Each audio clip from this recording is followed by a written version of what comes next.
sabahan dia yang dirahmati Allah Subhanahu wa taala.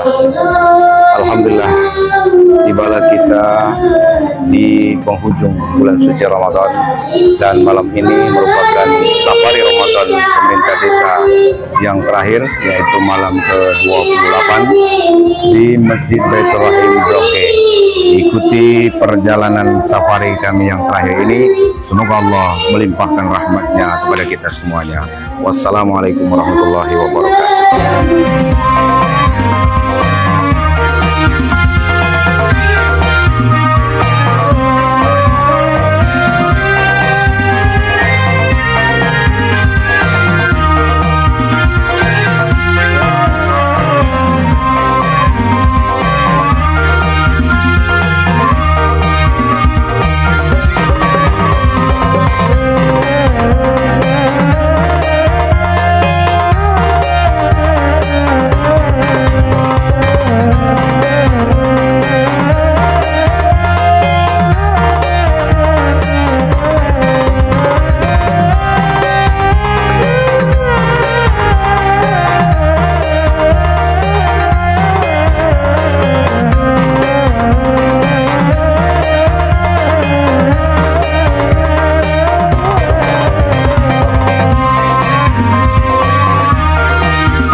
Yang saya muliakan, sini hadir beberapa orang tua kita, para haji, para hajah, hadir juga beliau Bapak Ustadz Aman Fudila. Juga di sini ada Ustadz muda kita ya, yang akan mengisi tausiah kita pada kesempatan yang berbahagia ini. Sebagaimana hadis ya, yang pernah kami baca ya, bahwa apabila kita menghadiri pengajian di bulan Ramadan, itu satu langkahnya dicatat sebagai satu tahun ibadah. Jadi dari S9 sampai sini itu berapa langkah Pak ya, kalau dirodakan itu berapa kali putaran ya. Subhanallah ya. Pertama-tama kami mengucapkan terima kasih banyak kepada tentunya takmir pengurus Masjid Baitur Rahim yang alhamdulillah sudah menerima kami ya, menyambut kami dan juga memberikan hidangan yang begitu banyak ya. Mudah-mudahan ini semua dihitung dan dicatat sebagai amal ibadah di sisi Allah Subhanahu wa taala. Amin ya rabbal alamin. Yang dimuliakan oleh Allah Subhanahu wa taala, selanjutnya tadi lebaran tidak usah dipermasalahkan. Manut aja pemerintah. Oh ya.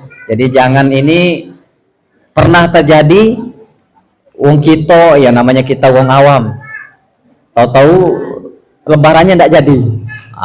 Kalau bahasa Bugisnya itu tumbuk burasa sudah masak, lebarannya lusa, jadi banyak yang basi. Ngerutuk ya salah dewe ya, nggak nunggu pengumuman ya. Ini itu saja sedikit dari kami ya. Tentunya kedatangan kami yang tentunya kalau sudah taraweh pulang ke rumah istirahat, namun kali ini terganggu sebentar, jadi kami mohon maaf yang sebesar-besarnya, dan juga kalau ada kata-kata kami yang kurang pas, saya mohon maaf yang sebesar-besarnya, dan kepada Allah saya mohon ampunannya. Wallahu muwaffiq ila aqwamit thoriq. Wassalamualaikum warahmatullahi wabarakatuh. Baiklah para hadirin yang dimuliakan Allah Subhanahu wa taala, ada acara yang ketiga, yakni kultum atau ceramah agama, yang dalam hal ini akan disampaikan oleh Ustadz Irwan Ardianto, sarjana pendidikan. Kepada beliau dengan syahadat hormat kami haturkan. Assalamualaikum warahmatullahi wabarakatuh. Waalaikumsalam. Alhamdulillahi Rabbil Alamin. Wabihi nasta'in wa ala umuri dunya waddin. Wassalatu wassalamu ala asyrafil anbiya'i wal mursalin Sayyidina wa maulana Muhammadin wa ala alihi wa sahbihi ajma'in, amma ba'd. Bismillahirrahmanirrahim. Ya ayyuhalladzina amanu kutiba alaikumus syiyam kama kutiba alal ladzina min qablikum la'allakum tattaqun. Subhanaka la ilma lana illa ma 'allamtana innaka antal alimul hakim. Hadratul mukhtaramin, para alim ulama, para kiai, para ustadz wal ustazah, para sesepuh lan bini sepuh, wabil khusus Bapak Aziz selaku Kepala Desa Sumberjaya, Bapak Ibu hadirin yang berbahagia. Pertama-tama marilah kita panjatkan rasa syukur kita kehadirat Allah Subhanahu wa Ta'ala, karena pada malam hari ini kita masih diberikan oleh Allah Subhanahu wa Ta'ala kenikmatan, nikmat sehat, nikmat kesempatan, sehingga pada malam hari ini kita dapat berkumpul di Masjid Baitur Rahim. Kita sudah bersama-sama melaksanakan sholat isya berjamaah, dilanjutkan dengan sholat tarawih dan witir. Alhamdulillah, pada malam hari ini kita bisa lalui bersama dengan tanpa halangan suatu apapun. Shalawat serta salam marilah kita senantiasa kita haturkan kepada Nabi besar Nabi Muhammad sallallahu alaihi wasallam, Nabi yang sudah membawa zaman jahiliyah, zaman kezaliman, zaman kebatilan menuju zaman yang terang dengan petunjuk Al-Quran. Alhamdulillah. Marilah kita bersama-sama mengucapkan sholawat. Semoga kita selalu mendapatkan keberkahan daripada sholat tersebut, dan juga kita mendapatkan syafaat baik di dunia maupun di akhirat. Amin ya rabbal alamin. Biqauli Allahumma sholli ala sayyidina Muhammad wa ala ali sayyidina Muhammad. Bapak Ibu hadirin yang berbahagia, pada malam hari ini merupakan malam yang ke-28. Artinya malam-malam terakhir di bulan Ramadan. Barang siapa yang mengerjakan sholat tarawih pada malam 28, ini Allah akan mengangkat 1000 derajat baginya di surganya. Amin. Semoga kita semua yang hadir di sini mendapatkan keberkahan, dan juga kita semua dalam kategori orang-orang yang insya Allah masuk ke dalam surganya Allah Subhanahu wa Ta'ala. Amin amin ya rabbal alamin. Jadi pada malam hari ini siapa yang mengerjakan sholat tarawih secara berjamaah bersama imam sampai dengan selesai, itu Allah akan mengangkat 1000 derajat baginya di surga. Jadi surga itu memiliki derajat yang berbeda-beda sesuai dengan kadar keimanan dan ketakwaan kepada Allah Subhanahu wa Ta'ala. Kalau diibaratkan ada yang masuk ke dalam VIP, ada yang masuk ke dalam standar, ada yang masuk ke yang biasa, ada yang masuk ke yang paling rendah, ada sesuai dengan derajatnya masing-masing, sesuai dengan tingkat ketakwaan seseorang kepada Allah Subhanahu wa Ta'ala.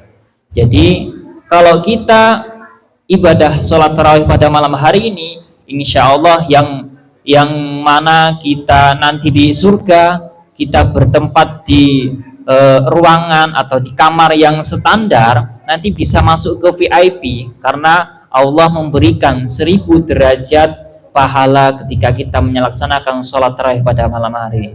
Amin ya robbal alamin. Berbicara tentang surga Bapak Ibu, ini ada orang yang mana itu dirindukan oleh surga. Ada golongan manusia yang dirindukan oleh surga. Jadi bukan kita yang merindukan surga, tetapi surganya yang merindukan kita. Alangkah bahagianya kalau kita sampai menjadi orang yang dirindukan oleh surga. Siapa 4 golongan manusia itu yang dirindukan surga? Al jannatu mustaqotun ila arba'atin nafar.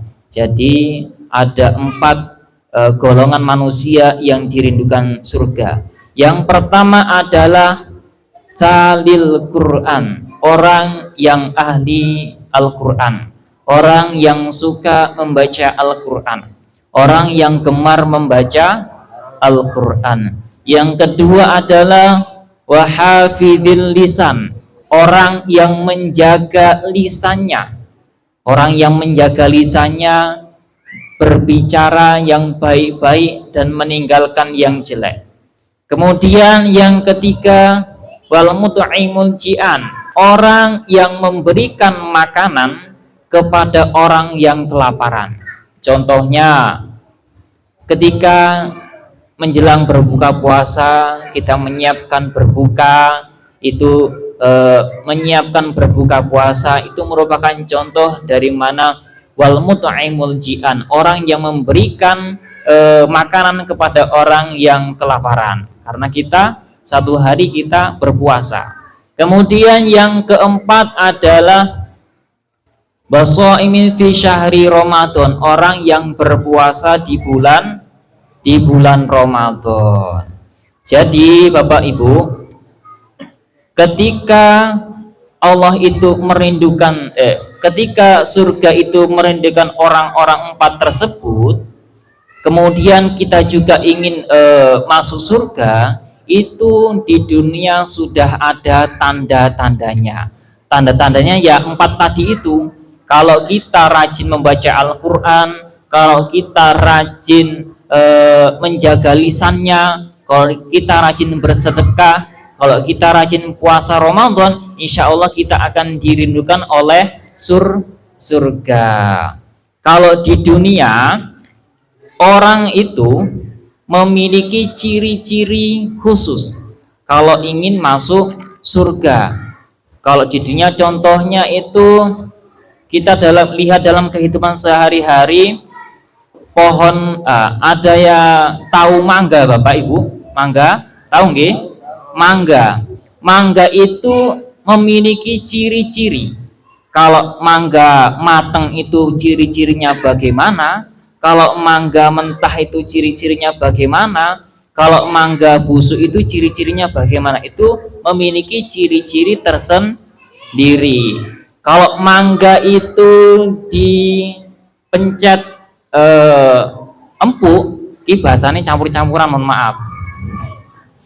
Kalau mangga itu dipencet apa? Dipencet bahasa Indonesianya tuh? Dipijit. Nah, dipijit itu lembut, itu kemudian dicium itu baunya wangi, maka itu tandanya mangga itu mateng. Kalau mangga itu dipencet atos, dicium itu gak bau, gak wangi, gak apa, nah, itu tandanya mangga itu mentah. Ada mangga itu dipencet empuk, tetapi dicium itu baunya basin, baunya busuk, itu tandanya mangga itu mangga busuk. Jadi ada ciri-cirinya. Kalau kita akan menjadi penghuni surga, maka kita juga mempunyai ciri-ciri tersebut. Yang 4 tadi kita lakukan, maka itu kita akan menjadi penghuni surga insya Allah. Nah, kalau orang itu ada orang yang merindukan surga, kemudian surga juga merindukan kita, kalau sampai kita masuk ke dalamnya, alangkah bahagianya. Kita rindu, kita merindukan surga, kita ingin masuk surga, kemudian surga juga merindukan kita, maka alangkah bahagianya kita berada di posisi tersebut. Yang satu ingin dimasuki, yang satunya ingin masuk. Yang satu ingin dimasuki, yang satunya ingin masuk. Kalau sampai itu terjadi, Masya Allah, bahagianya. Bener apa enggak, Bu? Pak? Bener nggih? Yang satu ingin masuk, yang satunya ingin dimasuki. Kalau terjadi itu, Masya Allah, surga, Bapak Ibu, surga. Surga ingin dimasuki orang-orang yang 4 tadi. Kemudian kita juga ingin masuk ke dalam surga. Yang pertama tadi adalah talil Quran, orang yang ahli membaca Al-Quran, orang yang suka membaca Al-Quran. Masya Allah, pada bulan Ramadan ini tingkat kesadaran manusia dalam membaca Al-Quran itu meningkat 130 derajat misalnya. Yang mana biasanya membaca Al-Quran itu 1 hari mungkin 1 lembar, ketika di dalam bulan Ramadan 1 hari bisa sampai 1 juz ataupun bahkan lebih. Nah, kemudian kalau kita membaca Al-Quran, apakah kita harus membaca, mengerti atau tidak maknanya?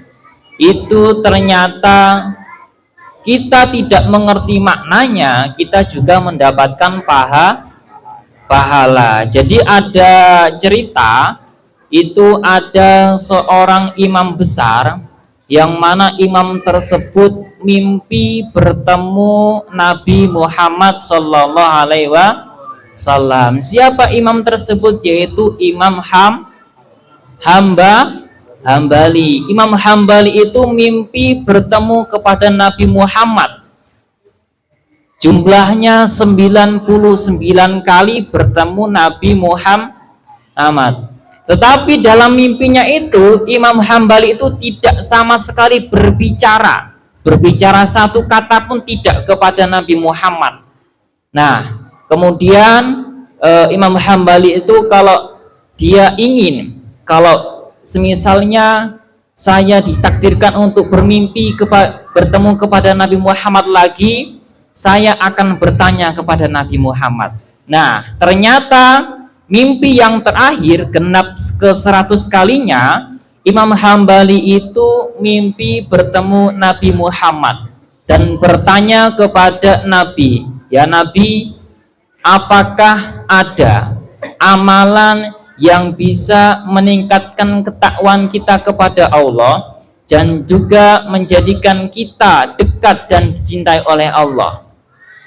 Katanya Nabi adalah tilawatil Qur'an, orang yang membaca Al-Quran. Kemudian Imam Hambali itu bertanya lagi, apakah orang yang membaca Al-Quran itu harus mengerti maknanya atau tidak?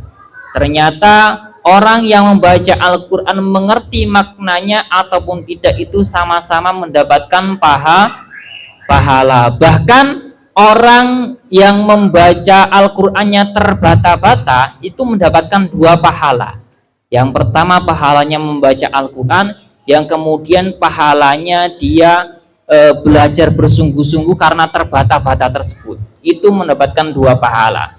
Jadi mari kita sama-sama meningkatkan membaca Al-Qur'an kita selama di bulan Ramadan ini. Mungkin di masjid ini banyak yang ada kajian-kajian Al-Qur'annya seperti tadarus, khatam Al-Qur'an. Mari kita bersama-sama lebih meningkatkan lagi, terlebih pada akhir-akhir bulan Ramadan ini. Kemudian yang kedua tadi adalah wahafidhil lisan, orang yang menjaga lisannya. Jadi orang yang menjaga lisannya itu adalah contoh atau ciri manusia yang dirindukan oleh surga, yang biasanya ghibah ketika di lain bulan Ramadan, di bulan Ramadan sedikit berkurang, sedikit masih ada yang ghibah tapi sedikit, hanya sedikit saja. Terus ketika nanti kembali ke asalnya lagi, ketika kita tidak bertemu bulan Ramadan lagi, kita masih ghibah apa enggak Bapak Ibu? Masih lanjut apa sudah berhenti? Lanjut. Ghibah itu dosa apa enggak Bu? Dosa. Kalau dosa kok masih dilanjutkan tuh kepiye? Yang kedua adalah menjaga lisannya. Kalau ada yang mau mengikuti sahabat Nabi itu yaitu Abu Bakar. Abu Bakar itu ketika keluar dari rumahnya mau pergi kemana, itu membawa batu kecil, kemudian dimasukkan ke dalam mulutnya. Supaya apa? Supaya dia tidak banyak berbicara. Jadi sahabat Nabi itu Abu Bakar itu ketika keluar itu selalu memasukkan batu ke dalam mulutnya, istilahnya ngemut batu. Kalau mungkin sekarang ada yang menggantikan dengan permen apa itu ya. Nah, Abu Bakar itu seperti itu, ketika kemana-mana selalu membawa batu. Jadi kalau mau berbicara itu selalu sangat berhati-hati. Kalau ada batu di dalam mulut kita, mesti ada prosesnya. Tidak ketika kita mendengarkan sesuatu langsung kita jawab tes. Nah, enggak. Kita harus mengeluarkan batunya dulu baru berbicara. Itu merupakan salah satu cara untuk menanggulangi dari mana kita menjaga lisan kita. Jadi lisan itu sangat sakral, sangat penting, sangat gimana ya? Ibaratnya kalau kita salah berbicara, bisa jadi pembicaraan kita itu menyakiti hati orang lain, kemudian orang lain itu mangkel kepada kita, itu merupakan juga dosa yang kita buat dari lisan tersebut. Nah, seperti yang dicontohkan kepada Bapak Kades tadi, Bapak Aziz, kemudian Bapak Aman kemarin, ada orang itu yang lari estafet 100 meter misalnya. Ketika mau sampai finish kurang lebih 10 meteran, ternyata ada kesenggol orang lain, orang dari belakang, ternyata dia jatuh. Nah, itu artinya bahwasanya ketika kita sudah berupaya menjaga lisan kita dari tanggal 1 Ramadan sampai 27 Ramadan ini, kita jaga dengan semaksimal mungkin, tetapi ketika hari ini ataupun besok kita berbuat salah berbicara saja, itu akan merusak pahala ibadah puasa yang kita kerjakan selama 27 Ramadan hari tadi. Nah, itulah pentingnya menjaga lisan. Yang ketiga yaitu wal mut'imul ji'an, orang yang memberikan makan kepada orang yang kelaparan. Contoh paling sederhana adalah ibu kita ataupun orang tua kita, ibu-ibu kita yang menyiapkan hidangan untuk berbuka. Itu merupakan contoh wal mut'imul ji'an. Contoh lainnya adalah kita bersedekah. Jadi di bulan Ramadan ini diperbanyak untuk bersedekah. Contohnya di dalam malam hari ini, alhamdulillah, begitu banyak makanan, minuman yang ada di hadapan kita. Itu merupakan sebuah contoh orang yang wal mut'imul ji'an, orang yang memberikan makanan kepada orang yang kelaparan karena bersusah payah dia sholat isya, tarawih sama witir, kemudian kelaparan dan ada hidangan ini, nah itu merupakan contoh tersebut. Yang keempat atau yang terakhir adalah washaimi fi syahri Ramadan, orang yang berpuasa di bulan Ramadan. Jadi orang yang berpuasa di bulan Ramadan itu yang dirindukan oleh surga. Mungkin sudah banyak penjelasan keterkaitan tentang puasa Ramadan dari ustadz-ustadz yang sudah 28 hari ini berkelana, yaitu safari Ramadan. Mungkin sudah banyak wawasannya. Semoga kita lebih meningkatkan lagi ibadah puasa ini, terlebih kurang 2 hari lagi insya Allah kita menjalankan ibadah puasa. Yang biasanya belum puasa, yang puasanya masih 1 kali pembukaan saja, mulai besok puasa sampai akhir. Ada yang puasa Ramadan itu pembukaan dan penutupan saja, tengahnya bolong. Ada? Mungkin ada nggak di sini? Mungkin ada di sini. Kalau nggak ada ya alhamdulillah. Puasa di awal dan di akhir, pembukaan dan penutupan. Ada orang itu nggak puasa tapi ikut lebaran juga ada, banyak. Makanya kita kalau ingin dirindukan oleh surga, maka kita harus berpuasa di bulan Ramadan. Puasa Ramadan ini hanya 1 bulan. 1 bulan itu bisa 30 hari, bisa 29 hari. Kalau nanti 29 hari, alhamdulillah bonus 1 hari gitu.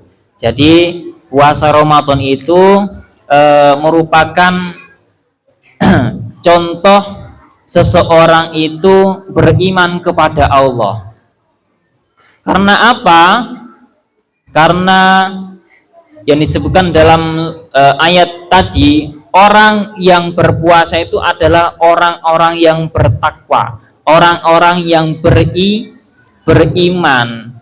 Ada orang yang beriman tadi tidak berpuasa, itu ada. Itu tandanya iman tersebut belum 100%. Kalau kita menjadikan apa yang dirindukan oleh surga, itu adalah orang yang beriman kemudian berpuasa. Nah, kurang 2 hari lagi kita akan meninggalkan puasa, atau bahkan puasa yang meninggalkan kita juga tidak tahu. Nah, nanti setelah puasa ada Idul Fitri. Kemudian setelah Idul Fitri itu masuk di bulan Syawal. Kalau kita ada bolongnya puasa, yang ibu-ibu pasti ada. Yang ibu-ibu, yang bapak-bapak ada juga biasanya ini. Karena bapak-bapak ini halangannya itu tidak seperti ibu-ibu. Kalau ibu-ibu halangannya itu pasti. Kalau bapak-bapak itu tidak pasti. Menyesuaikan kondisi. Kalau bapak-bapak ada yang mungkin musafir, pergi ke perjalanan jauh, nggak puasa, bapak-bapak bisa. Kalau ibu-ibu kan ada tertentunya, diharamkan untuk berpuasa. Jadi nanti setelah Ramadan jangan sampai puasa kita yang sudah bolong, yang sudah tidak kita lakukan itu kita tinggalkan begitu saja. Maksudnya apa?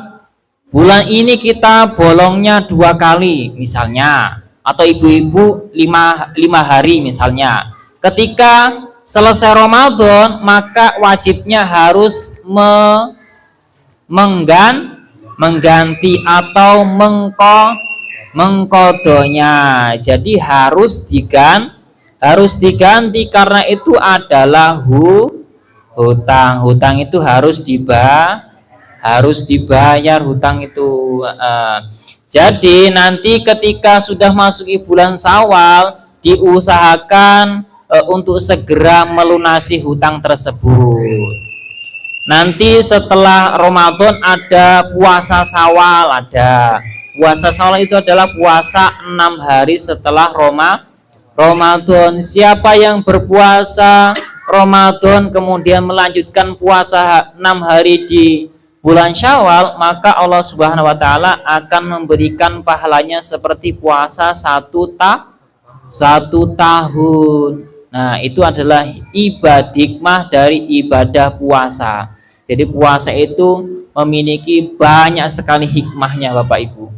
Mungkin sudah banyak disampaikan oleh Ustadz Amantubila, Ustadz Muhajir, Ustadz Mujib, Ustadz Wahib Rosyidin, bahkan ustadz-ustadz yang lain terkaitan dengan berpuasa. Jadi setelah Ramadan tadi, setelah kita selesai Ramadan, itu ada ada 3 tingkatan manusia. Yang tingkatan pertama adalah manusia yang kedudukannya itu kalau diistilahkan kedudukannya itu mendapat predikat A. Kenapa predikat A? Karena orang tersebut sebelum Ramadan ia selalu beribadah kepada Allah, selalu sholat tepat waktu, bersedekah, berinfak, mungkin terus kemudian melaksanakan ibadah-ibadah sunnah, kemudian banyak membaca Al-Quran. Tetapi ketika masuk di bulan Ramadan, orang tersebut ibadahnya, ketakwaannya semakin meningkat.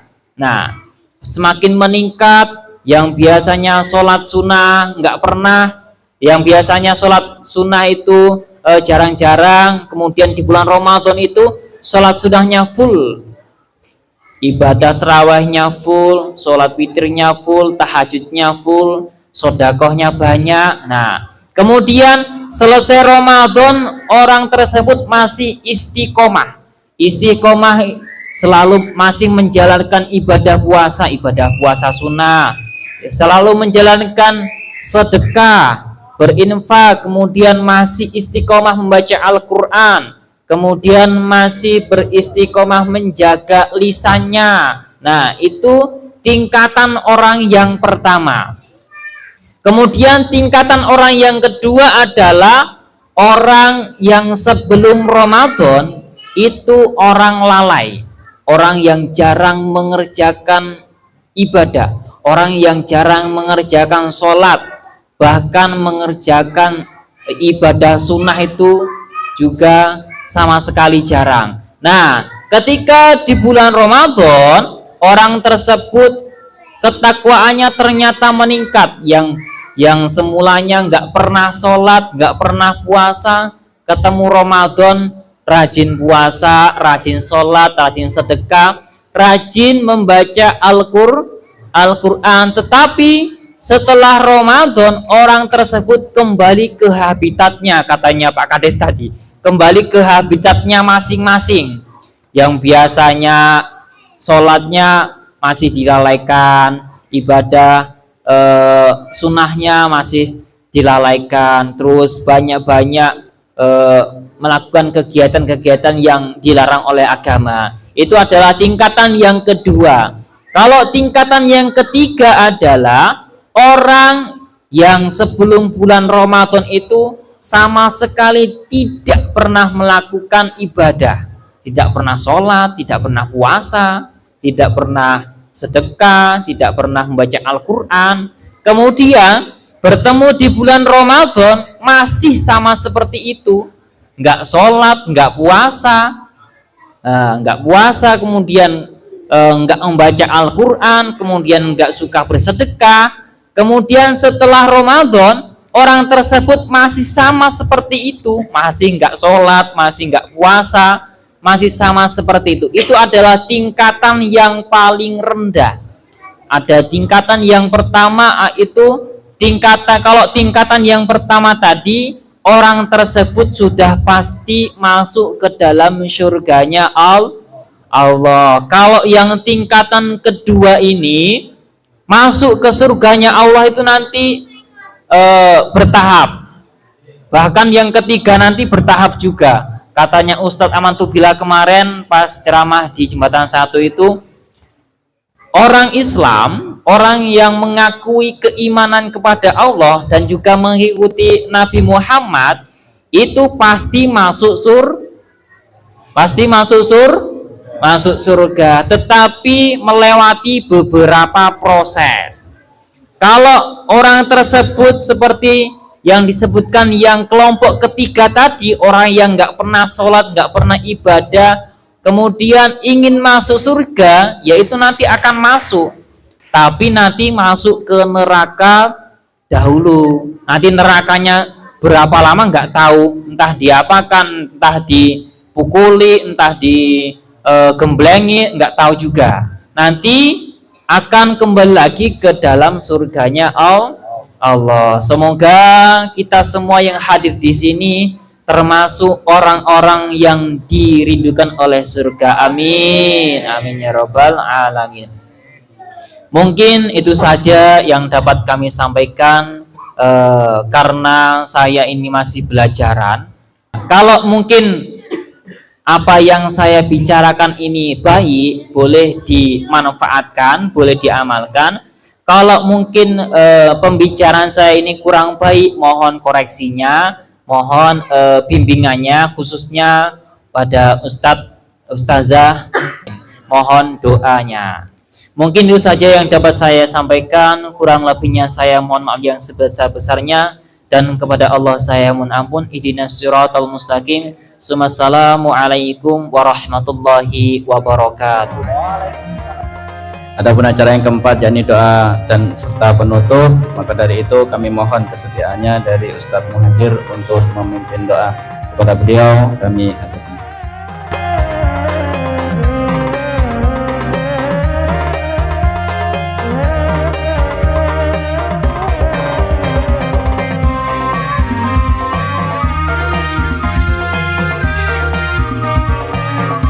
Selanjutnya doa tadi, maka berakhirlah acara kita pada malam hari ini.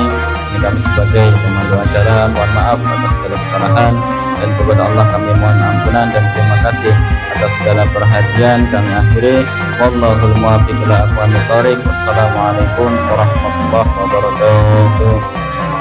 Alhamdulillahirabbil alamin. Sahabat-sahabat Nahdiyah yang dirahmati oleh Allah Subhanahu wa taala, tanpa terasa seluruh rangkaian safari Ramadan yang dilaksanakan oleh pemerintah desa beserta ranting Nahdlatul Ulama didukung oleh para tokoh agama dan tokoh masyarakat Desa Sumberjaya pada malam hari ini berakhir di Masjid Baitur Rahim, tepatnya malam ke-28. Semoga seluruh tayangan-tayangan yang ditayangkan oleh channel NU An-Nahdiyah ini bisa menambah syiar agama Islam An-Nahdiyah, khususnya yang ada di desa kita. Dan bagi para pemirsa yang telah mengikuti tayangan-tayangan yang ditayangkan oleh channel NU YouTube ini, menjadi syiar dan tambahan amal baik bagi kita semuanya. Semoga Allah Subhanahu wa taala mempertemukan kita kembali di Ramadan yang akan datang, diberi kekuatan, kesehatan, dan ketabahan, serta kekuatan iman dan Islam.